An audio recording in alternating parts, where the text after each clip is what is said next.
Hello, welcome back to my world of stuff. Well, it's Thursday afternoon, it's about 4:15, 4:20. Just on my way to the Showcase Cinema near Cardiff to catch a screening of Top Gun Maverick, the long-awaited sequel to a 1986's Top Gun starring Tom Cruise. Time to find out if this film is going to take my breath away. See you in a bit.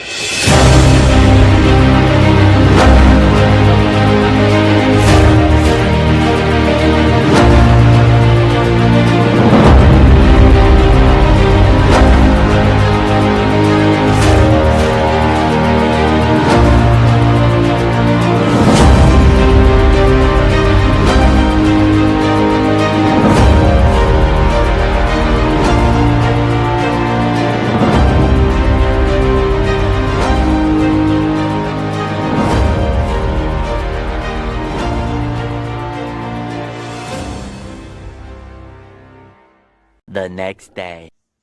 You know, over the past couple of years, since we've had the pandemic, there's been a lot of talk about the place of cinema in our entertainment landscape.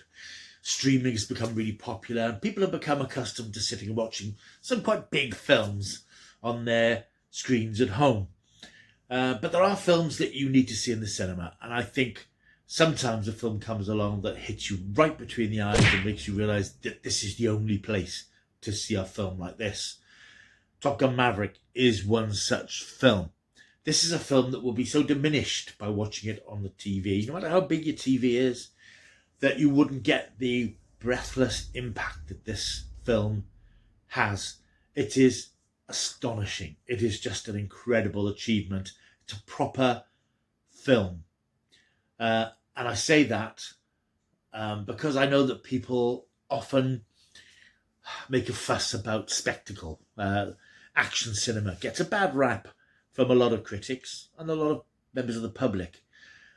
Action films are seen as throwaway, disposable popcorn, eye candy, rubbish, not worthy of proper consideration. I mean, Martin Scorsese, I think just last year, added fuel to the fire when he threw shade, as they say these days, at the MCU. What these films deliver, when you go to see them, they deliver the absolute ultimate escapist experience, which is what I want when I go to the cinema. Now, I'm not decrying low-budget cinemas that deal with more intimate and personal subjects, but I can watch stuff like that at home. I can watch British dramas, American dramas that tell more compacted stories about ordinary people doing ordinary things. And that's what the TV is for me. For me now, the cinema is very much about the wow factor, watching big, impossible, incredible spectacle on the screen, because the technology exists now to do it, to do these stories justice. And I think that that's really what I want to see when I go to the cinema. I'll see the smaller films as well. I've seen a couple of the smaller films this year. I've seen things like The Duke and the golf one, whose name currently momentarily eludes me. And they're good fun, but you don't need to see them on the big screen. I don't think that the big screen offers anything extra to those particular stories and those particular films. However, this is a very roundabout way of saying that Top Gun is absolutely a cinema film in its purest, rawest sense. If you want to see Top Gun Maverick, go and see it, not just in the cinema, but in the best cinema with the best sound and the biggest screen you possibly can, because that's where you get maximum effect from this superb film. Now, as many of you regulars of this channel may know, that I've only saw the original Top Gun a few months ago. Check back that way. There was a video further back on the channel. And I watched it because I knew that Maverick was coming soon. And I thought, well, I'm a Tom Cruise fan. I think he is very much the last great classic movie star. We now get film stars, we get actors. But Tom Cruise is a genuine, charismatic, I hate the word, but I'm going to use it, phenomenon. He is a proper star. And he's got that charisma, that magnetism about him. And he looks pretty good for 59 or 56, whatever, because this was made about 4 years ago. He understands cinema. He understands the importance of seeing films in the right environment, which is why he now makes films that exploit that environment and play to its strengths. Never better shown than in Top Gun Maverick. Now, as I said, I saw the original film a few months ago and I really enjoyed it. I became invested in the characters and the situation. And one of the things that's always worried me about Top Gun before I watched it was the fact that I'm not a massive sort of fan of um, airplane type films, or dogfights, planes whizzing about, shooting at each other. I've always thought that that's a bit sort of distancing and a bit hard to engage with. But I think Top Gun, and now Top Gun Maverick, they make you completely forget about any of that from the off. You become fully engaged in this world and this extraordinary adventure that these fighter pilots are embarked upon. This obviously then is a sequel to the 1986 film. It's been a hell of a long time coming in more senses than one. It should have come out about 4 years ago, 4 years ago. Pandemic set it aside because it was made about 4 years ago. And of course, the original film came out, what are we saying now, 36 years ago. So it's quite a belated sequel. And I think it's belated for several reasons. One, I think it would have diminished its impact if it had come out a year or two later. And I don't think Tom Cruise wanted to do it until the time was right and the story was right. And the time is right and the story is right. What we have here then is a sequel that picks up the story of our hero, Pete Maverick Mitchell, one of the American Air Force's most well-regarded pilots, who's had an extraordinary career since we last saw him, but he's very much a loner. He's still a captain. He's never wanted to rise above the ranks. He just wants to get out there and fly planes. And he's very well regarded. And he is a sort of a legend, but he is, as the name of the film and his nickname implies, he's a maverick. He doesn't play by the rules. So when the film begins, he's involved in a test run for a new plane, and he's told at the beginning of the film that the funding's being withdrawn, the project's being abandoned. He knows that he can reverse that if he can take the plane up to Mach 10, which is very fast speed if you're flying. And this is the first of the film's extraordinarily exciting and nail-biting airborne flight sequences, where he pushes himself to the limit to get this plane to Mach 10 and beyond. Following this, he is enlisted back to become a teacher again, something which he never felt happy with years ago. He's enrolled to train a new selection of Top Gun pilots, the best of the best, a bunch of new recruits, fully qualified pilots, but they have to be trained to be a little bit better than that, because there's a very important secret mission that has to be carried out. This is, I think, possibly where you might criticize the film, because it sets up a rogue state, an enemy nation that's building a uranium enrichment facility somewhere, but we don't know where. And the film, you can either sort of smile at it, sort of head, keeping its powder dry on where this rogue nation is and who the enemy is. We never see the enemy. We never see the faces of enemies. We don't know if they're Russians or Koreans. We don't know what they're supposed to be. They're just this nameless enemy.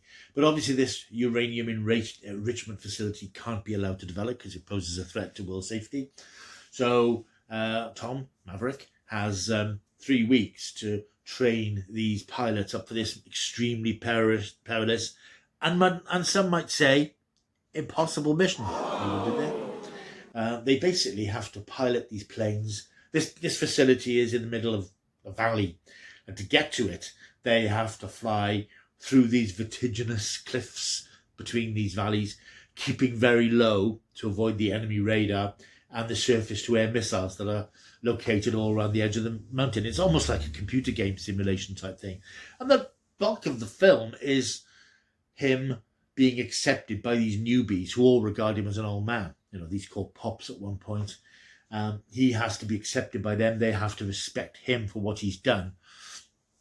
But there's an additional problem, because one of the members of this elite group is the son of Goose, his best friend, who you'll recall perished in the first film. Of course, there's antipathy between them. And he's also, over the years, Maverick has been holding the boy's career back because his mother didn't want the same thing to happen to him as happened to his father. So he's held his career back for years, and he hasn't become as successful in his career as he might have hoped. So there's all that sort of personal stuff between these two characters. Plus, Maverick himself still feels terribly guilty for the death of Goose. He's never really come to terms with it, never accepted properly that it was an accident, and he thinks he should have done more. So he's still carrying the weight of this. And the film then embarks on this just extraordinarily engrossing story, which is actually charmingly old-fashioned. It's very much in the style of the original film. It's sort of, it is very much in the vein of the story of the first film. It is very much a part two, and kudos to everybody involved who's really worked hard to make it seem like the same world and the same characters, because it feels very detached from the films that we have these days. I mean, it's big, loud, exciting, spectacular, but it feels old-fashioned at the same time. It's hard to explain it properly. I think hopefully once you've seen it, you'll understand what I mean. But it seems very much of a piece alongside the original Top Gun, and that's to its credit, because it doesn't feel jarring. It doesn't feel, oh, they've modernised this too much, particularly in the area of the flight sequences themselves, because they're pretty much all practical. This is something which Tom Cruise is always very keen in his films. When you have stunts and action scenes, they're done for real. They're practical.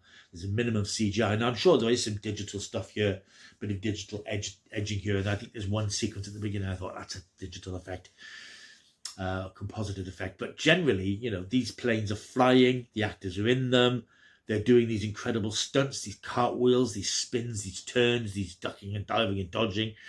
And it's just astonishing to think that it isn't a CGI. The film also obviously nods quite a lot to the original. My favourite, I think, is the sequence that repeats the beats from the first film, where Pete himself is a new recruit waiting for the first day of training. And it turns out that his teacher is somebody who he encountered the previous night at the bar. And the bar is there. This riffs on the Great Balls of Fire sequence that triggers off an emotional response. It's all there. It very subtly and very poignantly reflects elements of the first film and carries them on into this film, into this man who's been pained across the years, been carrying this massive burden of guilt, but yet still had a glittering career, but never achieved the respect that he deserved because of his achievements. I was just absolutely enraptured by this film. I was genuinely, from the second it started, glued to the screen. There were times when it was so tense, I was gripping the edge of the seat. I was leaning forward in my seat. I was completely immersed in this extraordinary cinematic achievement. It's absolutely magnificent. So many wonderful moments in it. I mean, I also want to mention Val Kilmer, who is back as Iceman, who was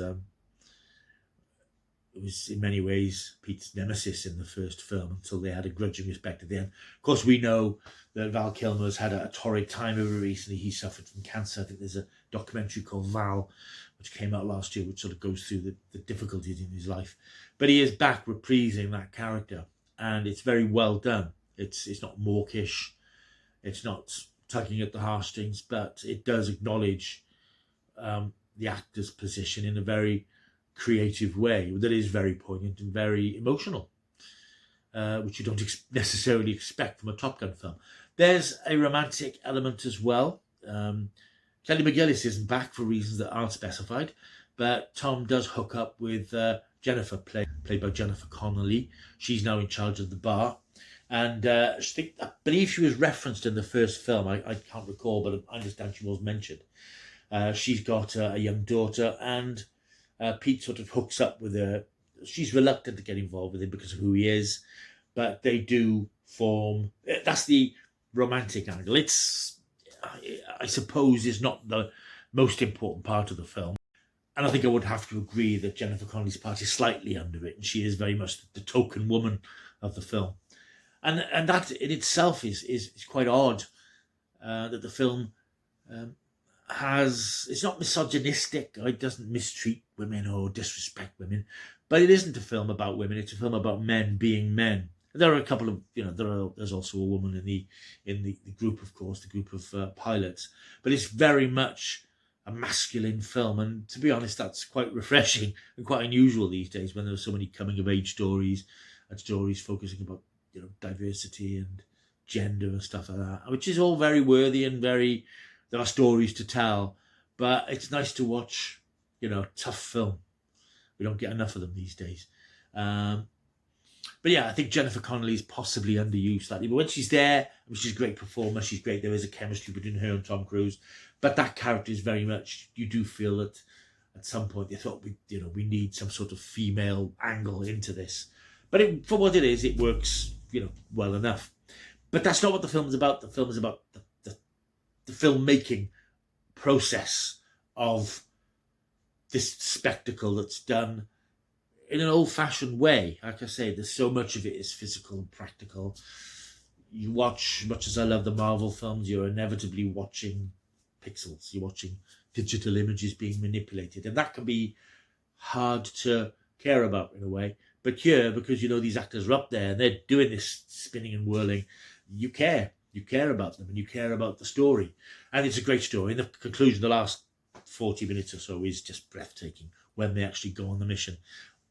It's not a spoiler to say it doesn't go exactly to plan, but it is so thrilling. It's just so exciting.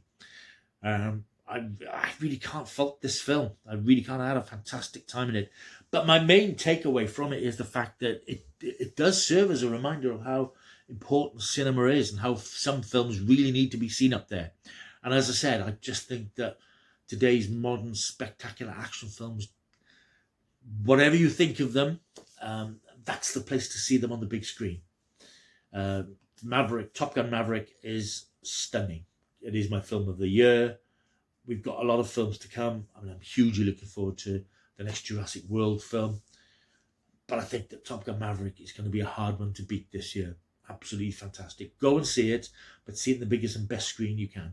Shell out a few more quid for a top tier ticket because you won't regret being immersed in this extraordinary world, in this really fascinating, thrilling and engrossing story that once again reminds us why Tom Cruise is, you know, for all the criticism he gets, he is a fantastic film star and a fantastic advocate for proper filmmaking.